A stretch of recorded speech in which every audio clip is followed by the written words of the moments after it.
Welcome to the Alain Elkann interviews, an unprecedented window into the minds of some of the most well-known and respected figures of the last 25 years.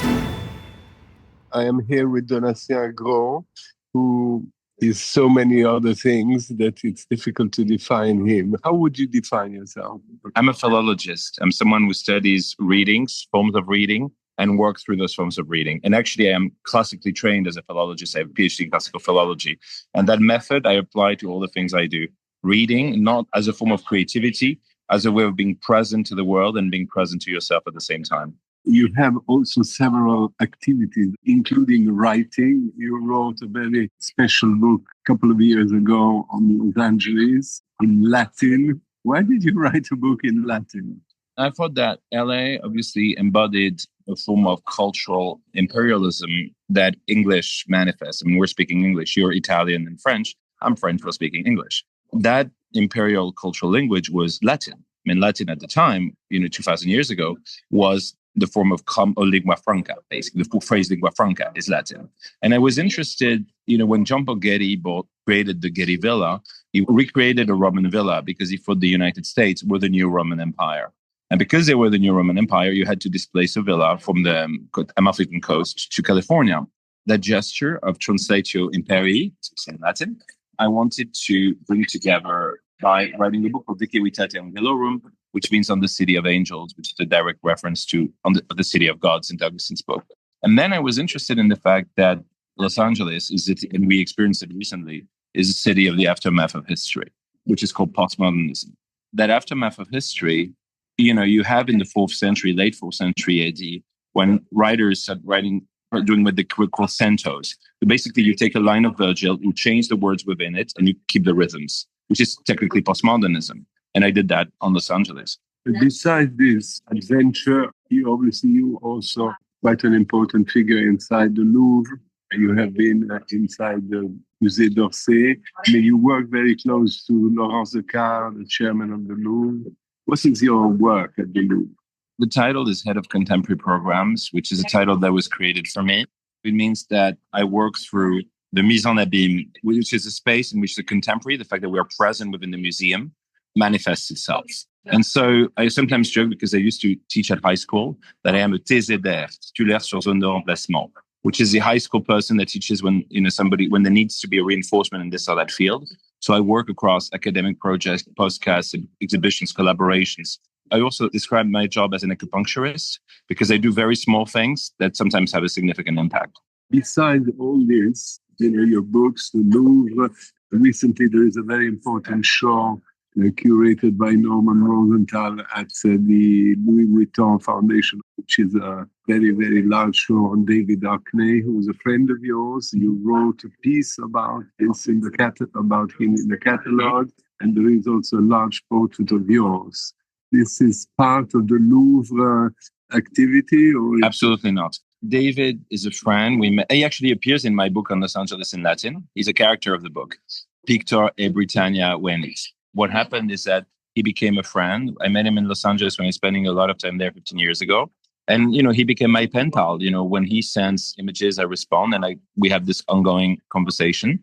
Maybe 4 years ago, he invited me to sit for him in Normandy. And then my portrait was exhibited at the National Portrait Gallery in London, which of course was quite a thing because, I'm a Frenchman who studied at Oxford. So, having my portrait at the National Portrait Gallery in London was a thing. And then he said, I want to make another one. And that portrait actually has a particular history because he started painting me. And I asked him about his relation to Francis Bacon.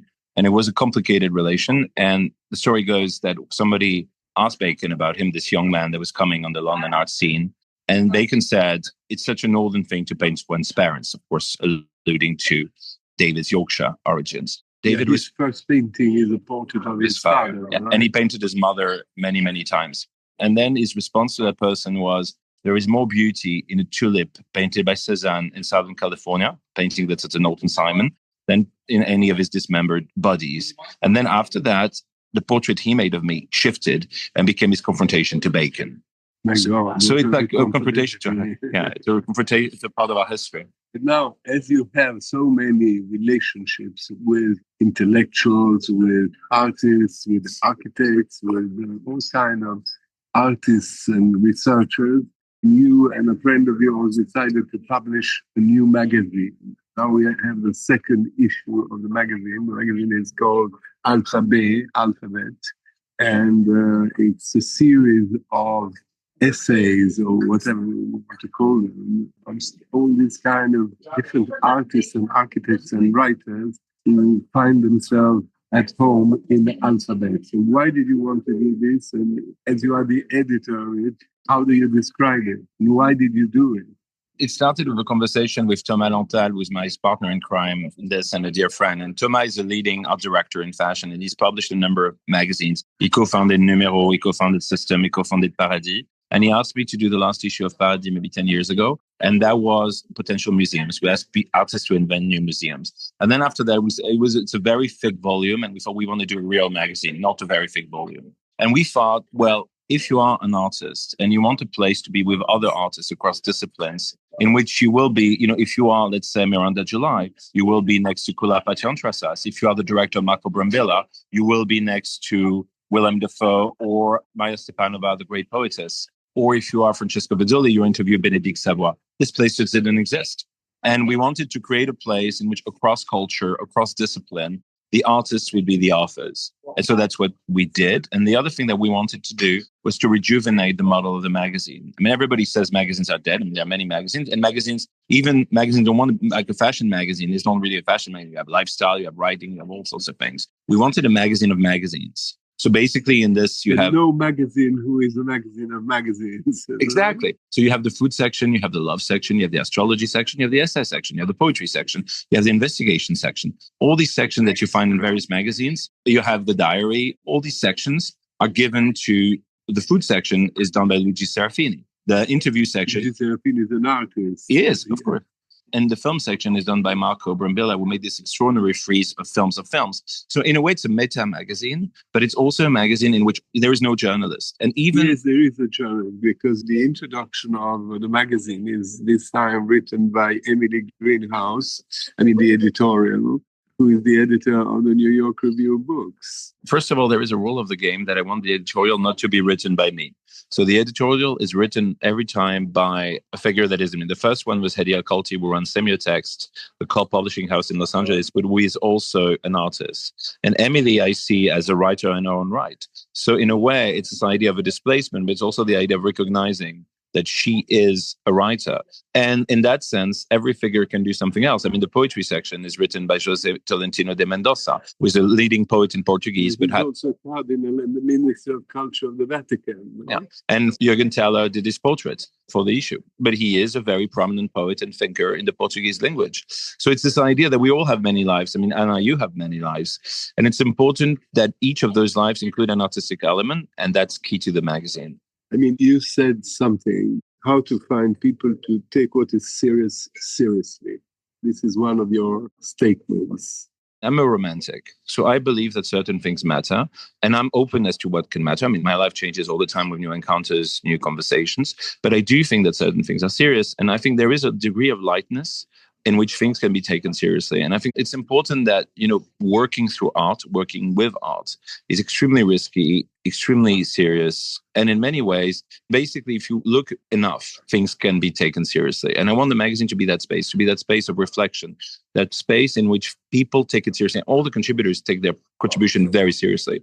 And that's when actually one of the things that's humbled me is that I write to these amazing figures. Many of them are my friends. And I say, would you please do that? And they're passionate and they make something new and they're devoted to it and they expose themselves to things they wouldn't in the normal world. So in a way, the magazine is an experimental space where things can be taken seriously, but also creatively. This is the second issue of the magazine. How many issues you do in 1 year? 2. We're working toward the next one that's going to be in the fall.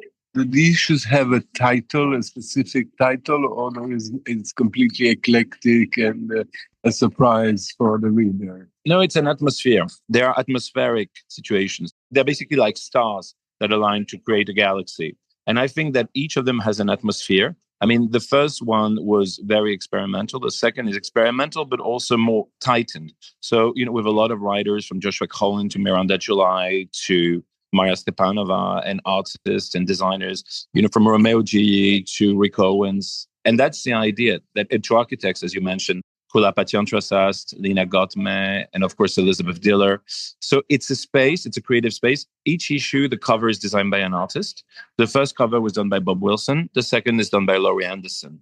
And you said that it's a bespoke, it's a tailor-made magazine, right? What does it mean exactly? I want everything to be precise. So the contributions are precise. The choice of the section, I write to each artist and say, would like you to do this. And they go through it. Thomas is an amazing art director. So he's very good with very sort of serious and very precise design for the magazine that enhances their contribution. And all the rest is super precise. For example, the person who does our translations and the edits writes for is an editor for the New York Review of Books, the book series. It's translated for them. In the same way, a lot of the translations, we've translated this issue from Portuguese, from Italian, from Russian. And these translators are world-celebrated translators and oftentimes authors in their own right. So you mean it's very accurate? That's the point, no? We try, yeah. And I try for that in everything I do, because, you mentioned that I'm involved in different spheres with different figures, but I'm obsessed with being precise. I don't want to do something that isn't precise. And maybe that's my training as a philologist. And how do you do your work of philologist? Well, I'll tell you a story. In France, we have this thing called habilitation à diriger la recherche, which is a PhD after the PhD. At some point, I asked myself, I'm in meetings, I have an executive job in a museum, I edit, I write, etc. Am I still a practicing philologist? This is something you do. It's something else. And then at the end of July, I went for that research in habilitation, I went to the library of the French school in Rome, École Française de Rome, which is a school of archaeology, which has 250,000 volumes on ancient Roman history in free access. And I locked myself in the library 9 a.m. to 9 p.m. with breaks at Café Peru next door for like 30 minutes every hour and a half. And I was very worried. Could I still do it? Could I still pull it off for 10 days, locked in the library, 9 a.m., 9 p.m.? And I did. And I was there in January, I was there in February, and I'm going back next week. What is the result of this? A 500-page research on the body of the Roman emperor. So how would you describe yourself? As an eclectic intellectual? I'm humbled that you would think that. I see myself really as a worker. I mean, I work through text. I work through understanding the themes I understand. For example, I'm not really intellectual in the sense that I'm always worried to give my opinion on things I don't know something about. I try to be very precise, and it's more like I have a number of niches. All these niches are somehow connected. So I try to be always specific. And the thing is, I'm also very humbled to be connected, to have been embraced by amazing friends, artists, thinkers, and they embrace me, and that really humbles me, and that forces me to work through and work better. The other thing is, again, I'm obsessed in methodologies. That's what philology is. Philosophy is thinking from the abstract to the local. I think from the local to the abstract. That's philology. And philology is more than anything methods of reading. And everything I do is a methodology, whether it's editing, whether it's writing, whether it's, I hate that phrase, curating. It's always a method. You said you're very precise. You work very hard. You work many hours. I don't know if I try to be very precise. It's a challenge. I have a big debate with the personal life, work life sort of balance. I think that we have one life, which takes many forms and many level of interactions. I mean, I still don't write to my colleagues from 8 p.m. to 8 a.m. and I don't write over the weekends. But I do think that we have a pursuit. And that pursuit takes you somewhere and you discover new things. I mean, I sometimes joke that I do 35 hours in 3 days or 2 days and a half. In this time of the world, we only talk about politics and wars and peace and things like that, but you don't. In the magazine, there is no politics or things like that. Epicurus once said that if you can act in certain spaces, you have to be involved. If you're acting in other spaces, you have to work on those spaces you're acting in. And I think that this is what I do. I read the press like everybody all the time. I'm very aware of what there is. And I think there is an atmospheric tendency. This magazine wouldn't have been the same 5 years ago. And I also think that it's important to create experimental spaces where actually we can redefine things. And these are very much aware of the times we live in, but they are on their own space that can be a laboratory from which to think about living differently in the world. In these years of populism and wars and so on and so forth, it looks like if the art world is not yet touched too much, but it looks like if culture, we have this example of this strange, unusual and sad fight between universities and political power. I mean, what do you think about that? You think culture is in danger? You think that thinking is in danger? I think that thinking is always in danger. And I think, of course, now, what we've seen is a world that was getting increasingly polarized, all around the world. And this polarization means that the space for complexity has gotten much, much smaller, increasingly smaller. I think there are several questions in your questions. I'll try to address them the one after the other. I think in terms of culture, I think that culture and the art world are actually absolutely not separate from what's happening. You look what's happening in the United States, you look at what happened in the United States before. When I did the reopening exhibition of the Getty Villa in 2018, I had to fight for a work of an African-American artist, Adrienne Piper, who was a legend, who made a work on Plato. Plato was the theme of the show, to be included. Then we're now in a different era. We were in a different era and we're in a different era. And I think what's important in those moments of tension, of culture, and of division is to create shared spaces. And I think everything I do, that's another trait of what I try to do, is creating shared spaces. In the magazine, you will have Miranda July, who was an avant-garde artist, as well as, Joshua Cohen, who won the Pulitzer for the Netanyahus. And they don't find themselves in a shared space. They rarely do, I think. Even in my daytime job at the Louvre, it's important for us that we have Antoine Compagnon de l'Académie Française, as well as, very young artists with whom we started working, when I arrived, who were 24-year-old. So I think the notion of a shared space is completely in danger, and a shared space in which people say things that respect each other. They have different opinions, they have different histories, sometimes traumatic histories. And this is what happens in Alphabet, in the magazine. Right? Absolutely. And I'm doing an exhibition of Chiara Parisi at the Centre Pompidou Metz in June. We've invited artists to make copies of works from the Louvre. And that exhibition also includes, Valerio Adami, as well as Jeff Koons, as well as Neil Aksamakishti, with a 25-year-old artist who just graduated. And these shared spaces don't happen because everything is polarized. Our perceptions of the world are polarized. We limit ourselves. And I try not to be too limited.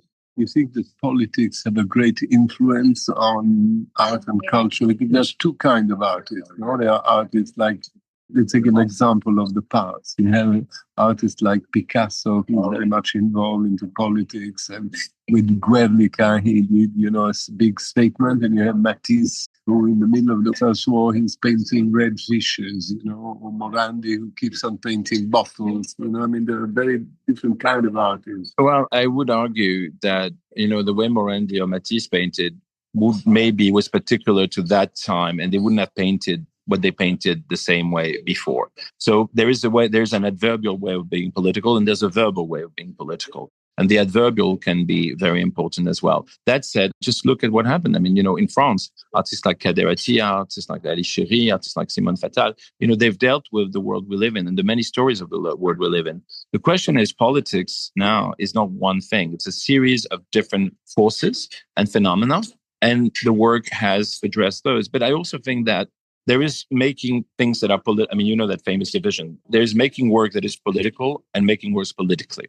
It's relatively rare that political works that is blatantly political is good. But art can be very present within discussions and making things politically. And I think there's one aspect which is responding to the event of the moment, which doesn't mean that one shouldn't be traumatized and be involved. And there is another aspect, which is getting our mentalities to shift. And you would argue that over the last 20 years, all the movements that we have seen, whether it's gender, whether it's post-colonial, whether it's race, of course, they have been very present in the world of art. And they have seen, an artist like David Hammons, for example, foresaw, everything that was going to happen in terms of thinking about Black power and political. An artist like David Hockney in the mid-60s, when he made paintings of gay joy, we had to think that in England at the time, he would still go to jail. So these works that may not come across as directly political now, actually was super political at the time. And so in that sense, everything's political. And as somebody who works as a public servant at a public institution, I think we can't do anything that isn't political. We just have to be aware of it, and we need to keep the quality of everything we do at the highest level. What is the place of art and culture? What do you see as you see so many people, so many artists, so many museums, libraries and schools? How is art and culture positioned in the world of today? Where there is also a lot of ignorance and and a lot of changes. people read, but they read the telephone instead of books. But in the same time, there are huge queues to see an exhibition of an artist. What is the world of today in your vision as a philologist? I think there are different worlds, but I do think that there is an enormous desire for learning, for being present. I mean, when you think about it, I mean, there was this recent inquiry in the United States, and they found out that first reason people want to go to museums is to socialize, be around others. Second reason is to learn. It used to be that people went to museums to contemplate. Now they want to learn. They have a desire for knowledge. And institutions have a responsibility to provide that form of learning. So in a sense, we're in a world in which there is an immense desire from knowledge, from understanding, from framing, as well as a pressure for explosion at the same time. And in that sense, we have a duty to educate. And I think that the real question is, how do we get the knowledge that is in our institutions or work? How do we get it out there? One of the things we recently did at the Louvre, we did a podcast with France Culture and with the curators of the Louvre describing a work from the collection, from its incept making to its interpretations, interviewed by the great curator and radio producer Jean Doisy. And it's basically, you can hear from the scholars, it's constant educations on the website of France Culture, and people are downloading it. And I think we have to do these initiatives. And it's true of museums, it's true of publishing houses, it's true of magazines and newspapers, is how can we connect to this audience without losing ourselves? And, being aware that, yes, of course, reading is more difficult. And yet people read on the phone. They read more than, I wrote this in a book a couple of years ago, Dans la Bibliothèque de la Vie. People read more than they've ever read. I mean, you read on Instagram, you read. I mean, it's not the same reading as reading a book, I'm aware, but you read all the time. What is peculiar is that once upon a time, there were lots of magazines, let's say, from Time magazine to L'Express to Le Point in France, everywhere in the world, The Economist and so on. And the newspapers, people used to read the newspapers a lot and so on and so forth. But all this is not going very well at the moment. But still, you publish Alphabet, which is your magazine, but there are more magazines nowadays, kind of niche magazines. Who's going to read Alphabet? Where do you buy it? What kind of people you think are going to read this magazine? Well, one of the greatest things that's happened to me is that somebody told me about this magazine, didn't know I was the editor, and I just found it and read it and loved it, the first issue. So it reaches out to people. And one of the things we were talking about, tailored project at the beginning. And I think that what's important is also tailored distribution. So we're distributed all around the world. It's in English. I haven't mentioned that. A part of what we do is that we ask every contributor if they have places where they would like the magazine to be stored. So the distribution itself becomes this community of artists. We say, hey, I would like to be at this bookstore in Tokyo. I would like to be at this bookstore in Brussels. I would like to be at this bookstore in Paris. And we reach out to them and we say, A, Y, or Z wanted to be in your bookstore. Are you interested? Most of the time they say yes. Thereby meaning we're breaking the boundaries between bookstore that are more fashion, bookstore that are more art, bookstore that are more literature. And we create this project. I mean, André Breton famously said that if you put a drop of oil in water, it changes the water more than if you put a liter of water inside water.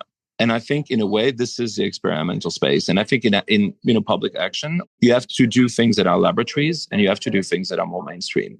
And this is a laboratory that aims to put the mainstream. Practical question. Sometimes in the article, they say 7 minutes reading, 3 minutes reading.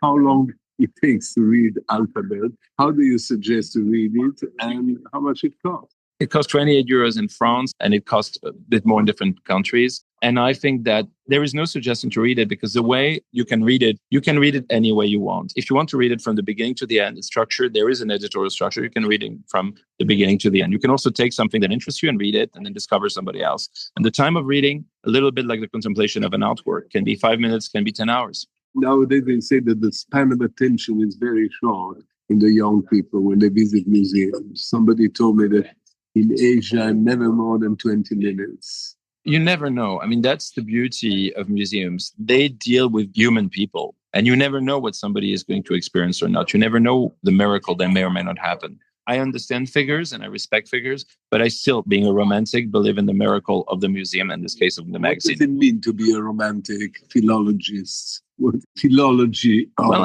philologists are very romantic because if you think about this, you're looking through text. I mean, think about the madness of this. In my case, my particular philological discipline is numismatics. So coins, the study of Roman coins. So you think that you're going to hold these objects. These objects were held 2,000 years ago by people. These people have died. The image is still there. It's still here. So it's completely crazy belief that you're connecting across time and you have a direct experience of that time. Think about this. When I wrote this book on the ancient Roman coins, we're writing the entire history of the Roman Empire through coins. I actually thought that you could write a 500-page, 600-page book and rewrite that entire history. It's completely romantic. It's completely idealistic. It's a little stupid, but sometimes it works. What did you think you were going to do when you were very young? Did you imagine your life like it is today? Absolutely not. I have remained true to myself because I published my first article on Roman coins when I was 15, and I'm still working on ancient Roman history. So remaining true to myself and the people who have embraced me is a really crucial thing. Then I just met people and they changed my life. And I'm still today, they changed my life. So I really feel that I'm very privileged because as somebody who was extremely shy and couldn't look at you in the eyes, thanks to the people who have embraced me and supported me, I've improved a little bit at this. But you're not interested in a regular career, like being the chairman of a museum or being... I'm probably wrong, but I don't think in terms of career. I think in my public servant side is where am I useful? How can I help? And where do I feel that I'm contributing with people I admire? And it doesn't have to be Laurence Descartes or David Hockney or Hans-Rik Obrist or Philippe de Montebello. You know, I was very fortunate at the Louvre that a couple of years ago, a young man came to me, a young artist. He had been a soldier in an elite section of the army, then became an artist. And he was working to go to an art school for photography. And I saw that this young man was brilliant, and he still works for me now at the Louvre. Nicolas Marbeau. Do you think that life is as if by chance? There's no such thing as chance, there's fortune. Thank you. Thank you so much, Alain. Alain Elkann interviews.